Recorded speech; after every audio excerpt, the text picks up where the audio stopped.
Here's a short story about the 18-inch syrupate cookery you speak of.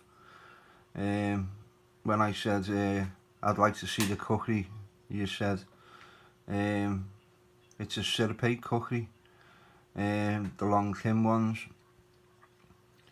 I think they're the older ones than the sort of like leaf-shaped ones that they have now. Shaped that way because even when they chop, it's still got like a slicing motion on the blade when it touches flesh or whatever your target is.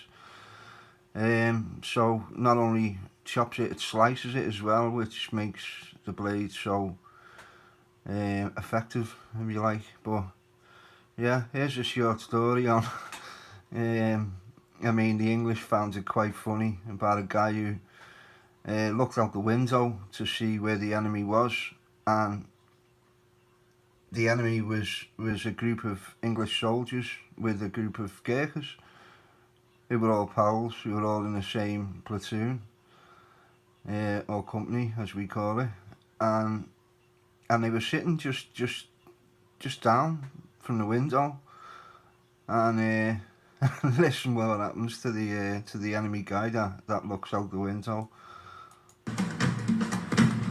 The Fusiliers and a little Gurkha were sitting by a window when one of the enemy, who had concealed himself, popped his head out to see what was doing. He happened to look the other way when the little Gurkha, as quick as thought, whipped out his kukri and sliced his head off in an instant, to the great delight of the Fusiliers, who could not for 10 minutes shoulder their muskets for laughing. The kukris are kept very sharp, and I have seen a Gurkha cutting his corns at arm's length. It is not to be wondered at that these are the dread of the rebels. The few surviving rebels continued to dread. They were simply tied to gun barrels and dispatched to join their holy cow in the sky. Among the heroes of the Gurkha's action was Subadar Major Jesse Rajput, with medals. Never again would the integrity of these fighting men from Nepal be questioned. Their campaigns were commemorated on their chests, and such now was their reputation that Queen Victoria herself intervened, promoting them to a rifle regiment. But rifle regiments don't carry colours, so she presented them with a ceremonial truncheon.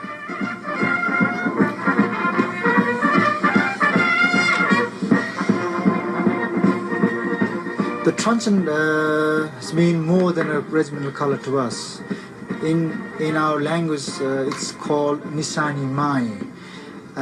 Literal meaning Nisani is a point, and Mai is mother, if not a goddess. So it's more like a goddess to us than a simple regimental colour. It is a sad and nostalgic day at Sandhurst. This is the last parade of the 2nd Gurkha Rifles, bane of the Japanese, now victims of Whitehall defence guns. Disgusting. All rifles! Royal salute! Present! Hold!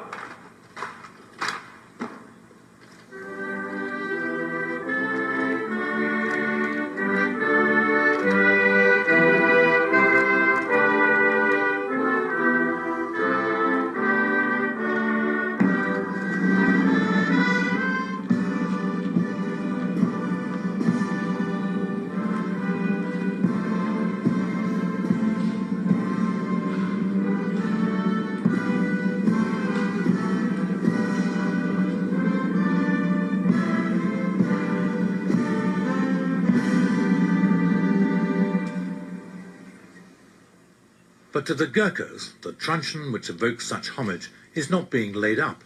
It is being placed in suspended animation, against a day, perhaps generations ahead, when there may come another rallying call. Sad.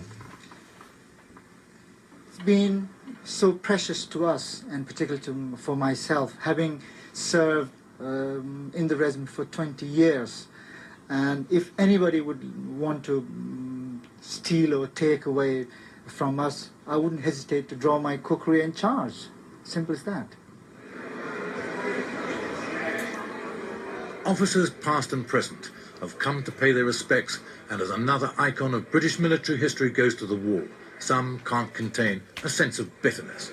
If we are to play our part in the United Nations, we should have troops available to answer that. The present rate of things, if the country were threatened, we'd probably have to send a policeman to Dover to stop the invasion coming in. Even though she's not present in the regiment, she will always be in my heart. And every morning, whenever I perform my religious prayers, I will think about Nishani Mai as well.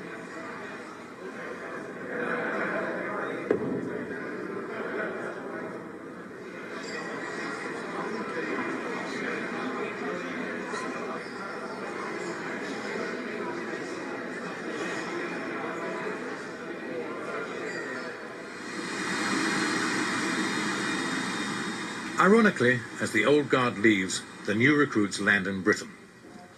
They arrive in Gurkha fashion, smart and marching. None had flown before. They've come straight from Kathmandu to a world in which our obvious is their astonishment. You don't even need to walk here, even the pavement. Back in genuine Yak country, there's a happy ending to a remarkable story. This is the Himalayan home village of the most celebrated living Gurkha. In May 1945, on the banks of the Irrawaddy River, rifleman Lachaman Gurkha, here with friends, took on the Japanese literally single-handed. This was because he'd had his right arm blown off.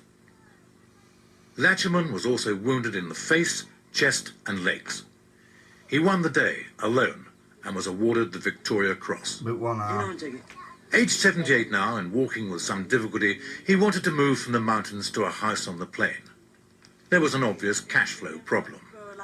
His income was £56 a month, supplemented by a gift of £100 every year from Eric Williams, a British Gurkha officer who'd fought in the same Irrawaddy action. Who got his arm blown off. Then he learned that his Victoria Cross, if offered for auction in a London sale room, could fetch up to £50,000. But where was it? Guy said, Mrs. Latchman knew precisely. In 1951, his old Indian Army regiment had asked if they could borrow it and display it as an inspiration to their troops. Just 7 years ago, Latchman sent his two sons to India to retrieve it. They returned empty-handed. The Indians had offered to house him in India. Lachaman refused. "My home is Nepal," he said. "And what would happen to my family when I die?" The matter had been dragging on now for 44 years. A simple Nepalese hillman against a vast bureaucracy. Lachaman's old commander, General Sir Walter Walker, took up the case. There was a heated exchange of letters with the Indians, but still nothing came of it.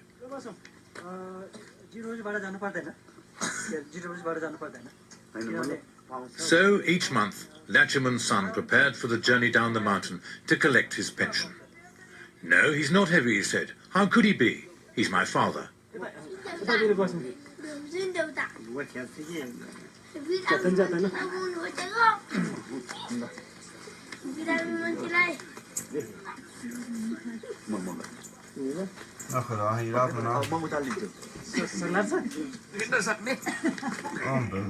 The pride is understandable, for this is a citation of what his father did to win the Victoria Cross at the age of 17. At Tangdor in Burma, on the west bank of the Irrawaddy, on the night of the 12th, 13th of May, 1945, Rifleman Lachaman Gurkha was manning the most forward post of his platoon. At 0120 hours, at least 200 enemy assaulted the company's position. The brunt of the attack was borne by Lachaman Gurkha's section, and by his own post in particular. Before assaulting, the enemy hurled innumerable grenades at the position from close range. One grenade fell on the lip of Rifleman Lachaman Gurkha's trench. He at once grasped it and hurled it back at the enemy. Almost immediately, another grenade fell directly inside the trench. And again, this rifleman snatched it up and threw it back. A third grenade then fell just in front of the trench. He attempted to throw it back, but it exploded in his hand, blowing off the fingers, shattering his right arm, and severely wounding him in the face, body, and right leg. His two comrades were also badly wounded and lay helpless in the bottom of the trench. The enemy, screaming and shouting, now formed up shoulder to shoulder and attempted to rush the position by sheer weight of numbers. Rifleman Lachiman Gurung, regardless of his wounds, loaded and fired his rifle with his left hand, maintaining a continuous rate of fire. Wave after wave of fanatical attacks were thrown in by the enemy, but all were repulsed with heavy casualties. For 4 hours after being severely wounded, Rifleman Lachiman Gurung remained alone, awaiting with perfect calm each attack, meeting it with fire at point-blank range from his rifle, determined not to give 1 inch of ground. Of 87 enemy dead counted in the immediate vicinity of the company's locality, 31 lay in front of this rifleman's section, the key to the whole position. This rifleman, by his magnificent example, so inspired his comrades to resist the enemy to the last that, although surrounded and cut off for 3 days and 2 nights, they held and smashed every attack. His gallant and extreme devotion to duty in the face of almost overwhelming odds were the main factors in the defeat of the enemy. The happy ending is that Lachiman did get his house on the plain. When the story was known, the Gurkha Welfare Trust bought a plot, the British Limbless Ex-Servicemen's Association chipped in a donation, and the readers of a British newspaper sent in more than £100,000, not only for Lachiman, but for other Gurkhas on hard times. Incidentally, the Indians turned up for Lachiman's housewarming. They gave him £8,000 in lieu of his VC.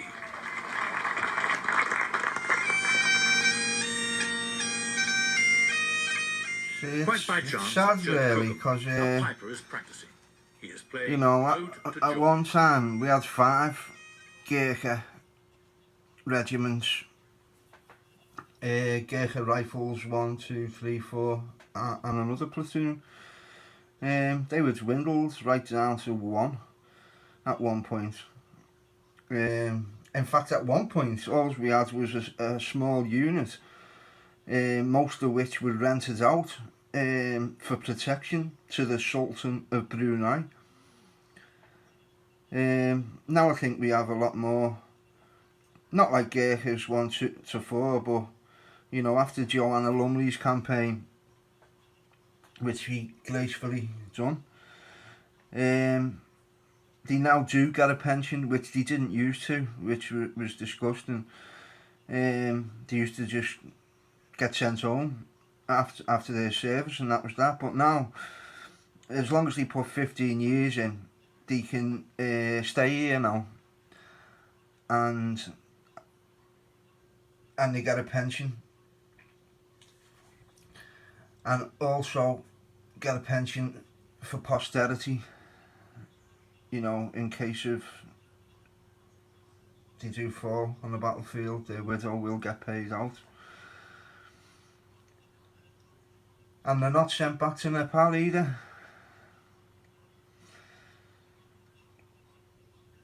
The Gurkhas are fearsome and loyal. And again, this rifleman snatched it up and threw it back. A third grenade then fell just in front of the trench. He attempted to throw it back, but it exploded in his hand, blowing off the fingers, shattering his right arm, and severely wounding him in the face, body, and right leg. His 2 comrades were also badly wounded and lay helpless in the bottom of the trench. The enemy, screaming and shouting, now formed up shoulder to shoulder and attempted to rush the position by sheer weight of numbers. Rifleman Lachiman Gurung, regardless of his wounds, loaded and fired his rifle with his left hand, maintaining a continuous rate of fire. Wave after wave of fanatical attacks were thrown in by the enemy, but all were repulsed with heavy casualties. For 4 hours after being severely wounded, Rifleman Lachiman Gurung remained alone, awaiting with perfect calm each attack, meeting it with fire at point-blank range from his rifle, determined not to give 1 inch of ground. Of 87 enemy dead counted in the immediate vicinity of the company's locality, 31 lay in front of this rifleman's section, the key to the whole position. This rifleman, by his magnificent example, so inspired his comrades to resist the enemy to the last that, although surrounded and cut off for 3 days and 2 nights, they held and smashed every attack. His gallant and extreme devotion to duty in the face of almost overwhelming odds were the main factors in the defeat of the enemy.